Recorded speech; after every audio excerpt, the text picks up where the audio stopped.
Hello అందరికీ. బిర్యానీ అంటే ఇష్టం లేని వాళ్ళు ఎవరుంటారు చెప్పండి. ఎప్పుడైనా అలా ఫ్యామిలీతో సరదాగా తినడానికని రెస్టారెంట్కి, లేదంటే ఏదో ఒక పూట పని తగ్గిపోతుంది కదా అని చెప్పేసి మనం రెస్టారెంట్లకి వెళ్ళి తింటూ ఉంటాం కదా. కానీ ఇప్పుడు రెస్టారెంట్లలో పరిస్థితి అస్సలు బాగుండట్లేదు. ఏది పడితే అది ఇస్తున్నారు, నీట్నెస్ ఉండడం లేదు, క్వాలిటీ ఫుడ్ దొరకడం లేదు. ఇలా ఏంటి చెప్పుకుంటూ పోతే రెస్టారెంట్లలో చాలా ఘోరాలే జరుగుతున్నాయిలేండి. ఇలాంటి ఘోరాలన్నీ న్యూస్లలో చూసిన తర్వాత మేము ఇంట్లోనే బిర్యానీస్ ట్రై చేయాలి, ఇప్పటి నుంచి maximum out side food avoid చేయాలి అనే ఉద్దేశంతో ఇంట్లోనే బిర్యానీస్ చేసుకుంటున్నాము. ఇలా అని అనుకుంటాము, కానీ మా ఆయన అది జరగనివ్వడులేండి.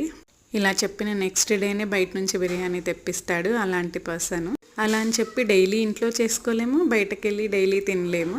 అది ఉండాలి, ఇది ఉండాలి. లేదంటే మరి రెస్టారెంట్స్ ఎలా జరుగుతాయి? మనలాంటి వాళ్ళు ఉంటేనే కదా రెస్టారెంట్స్ కూడా ముందుకెళ్ళేది. అన్నట్టు బిర్యానీ మాత్రం చాలా బాగా కుదిరింది. కాంప్లిమెంట్స్ మాత్రం ఫుల్గా